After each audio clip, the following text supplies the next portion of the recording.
बेदर्दी से इश्क का ये दूसरा एपिसोड।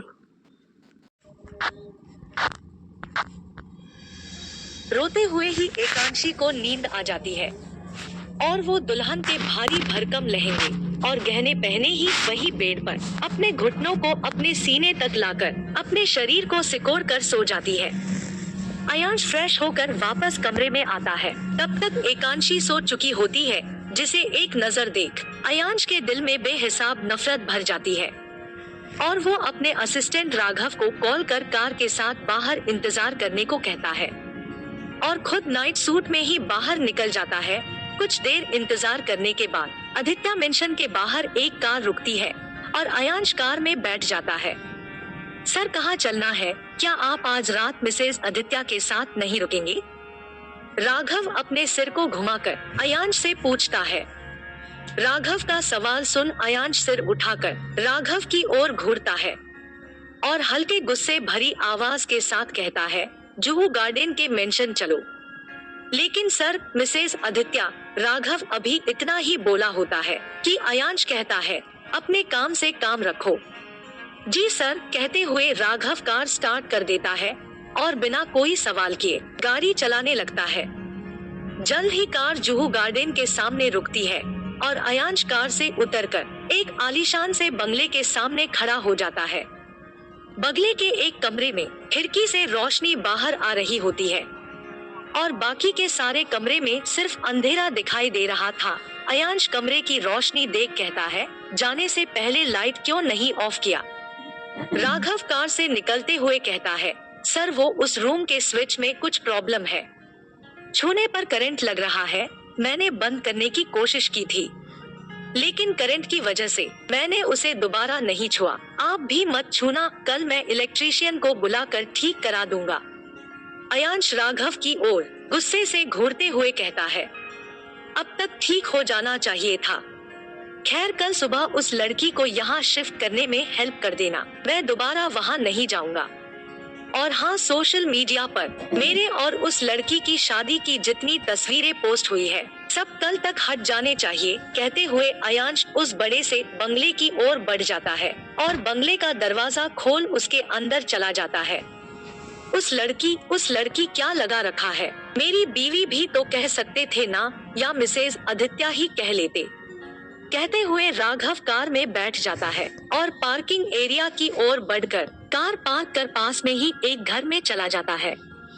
इधर एकांशी की आंख कुछ ही देर की नींद के बाद खुल जाती है और वो उठकर बैठ कमरे में चारों ओर देखती है। उसे अयांश नहीं दिखता। तब वो धीरे धीरे बिना कोई आवाज किए बिस्तर से उतरती है और दबे पांव चलते हुए वॉशरूम की तरफ बढ़कर दरवाजा खोलती है। वहाँ भी अयांश को ना पाकर एकांशी एक गहरी सांस भरती है और अपने लहंगे को अपने हाथों से उठाकर चलते हुए खिड़की के करीब खड़ी हो जाती है। खिड़की के करीब कुछ देर खड़े रहने के बाद एकांशी वही खिड़की से लगकर बैठ जाती है और कमरे के सजावट को बहुत ध्यान के साथ देखने लगती है। फूलों से सजी बिस्तर, हर तरफ जलते कैंडल और कमरे के दीवारों पर फूलों से बना दिल और दिल के बीच एकांशी और अयांश लिखा हुआ देखते हुए एकांशी सोचने लगती है, मेरे ख्वाब का सारा हिस्सा यहाँ मौजूद है, बस एक को छोड़कर। एकांशी रोते हुए कहती है, 12 साल की उम्र से ही जिस शादी का मैंने ख्वाब देखा, वो टूट गया, टूट के बिखर गया। सोचते हुए ही एकांशी के आंखों से बेतरतीब तरीके से आंसू बहने लगते हैं और वो वही फर्श पर बैठे दीवार से सिर टिकाए रोती रहती है। उधर अयांश अपने बंगले के अंदर जाकर सारे लाइट्स को ऑन करता है और हॉल से चलते हुए सीढ़ियों से होते हुए अयांश अपने कमरे में जाकर अपने कुछ घंटों में पूरी तरह बदल चुकी जिंदगी के बारे में सोचने लगता है। उसे 2 दिन पहले की वही रात याद आने लगती है जब नशे की हालत में एकांशी और वो एक साथ एक ही कमरे में थे। याद करते ही अयांश अपनी भवों को तान देता है और हथेलियों की मुट्ठी बना लेता है। उसके आंखों में गुस्सा और नफरत उभर आती है, जिससे वो उठकर टहलने लगता है, लेकिन फिर भी अपने गुस्से पर नियंत्रण नहीं रख पाता और अपने मुट्ठी से पास में पड़े टेबल पर जोर से मार देता है। जिससे टेबल पर लगा शीशा टूटकर नीचे बिखर जाता है और अयांश के मुट्ठी से खून आने लगता है। सुबह एकांशी की आंख मायरा की आवाज से खुलती है। भाभी, आप यहाँ नीचे क्यों सो रहे हो? और भाई कहाँ है? क्या वो आपके साथ नहीं थे रात में? मायरा का सवाल सुन एकांशी एक नजर बिस्तर की ओर देखती है और उसके आंखों के आगे अयांश का बेरुखापन तैर जाता है, जिससे उसकी आंखों में आंसू की बूंदें जमा हो जाते हैं, जिसे एकांशी मायरा से छुपाते हुए पोंछ लेती है और मायरा से दबी आवाज में कहती है, मुझे नहीं पता कि वो कहाँ है, मैं कल रात सो। तभी एकांशी की बात का कटाक्ष करते हुए मायरा एक तेज आवाज के साथ कहती है, आपको नहीं पता कि आपका पति कहाँ है? पहली रात को ही वो आपके साथ नहीं थे। मायरा को खुद पर चिल्लाते देख एकांशी के आंखों में आंसू आ जाते हैं और एक एक कर आंखों से उसके गालों पर लुढ़कने लगते हैं, जिसे देख मायरा जल्दी से एकांशी को पकड़ती है और चुप कराते हुए कहती है, भाभी, मैं आप पर चिल्ला नहीं रही थी, मैं तो बस आपको बता रही थी कि अगर आपकी सास होती और उनको पता चलता तो वो ऐसे रिएक्ट करती। मैं तो मजाक कर रही थी, आप तो रोने लगी। ओह, मैं यहाँ आपको कुछ देने आई थी।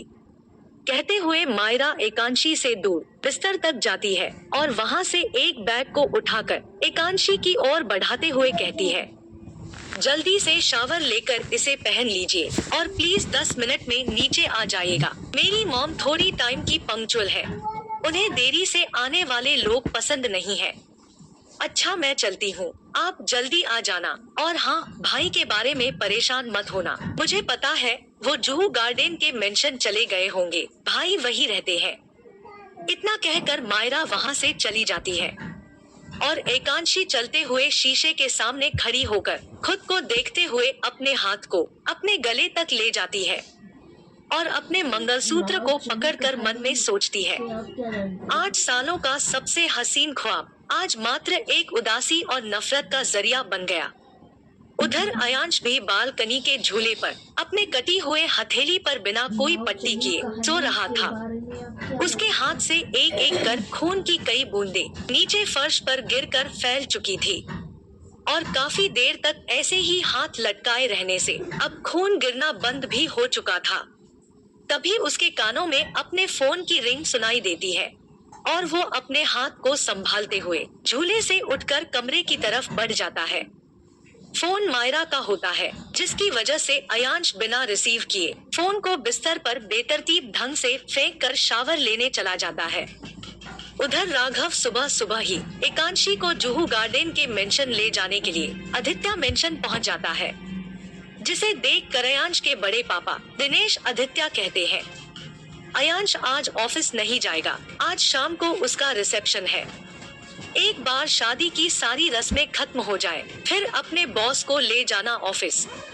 राघव कहता है, मैं बॉस को ऑफिस ले जाने नहीं आया हूँ, वो तो कल रात को ही आदित्य मेंशन से चले गए थे। मैं मिसेज आदित्य को उनके जुहू गार्डन के मेंशन ले जाने के लिए आया हूँ। बॉस वही है और उनका ऑर्डर है ये। तो दिनेश गुस्से में बोले, ऐसे कैसे चला गया वो बहू को यही छोड़कर? और बहू यहाँ से कहीं नहीं जाएगी, उसे फोन करके बोलो कि यहाँ वापस आए। रिसेप्शन है आज, शाम को मीडिया वाले आएंगे, क्या कहेंगे हम सब उनसे? आखिर क्या करेगा अयांश दिनेश जी की बात सुनकर? क्या होगा अब एकांशी का? जानने के लिए सुने अगला एपिसोड।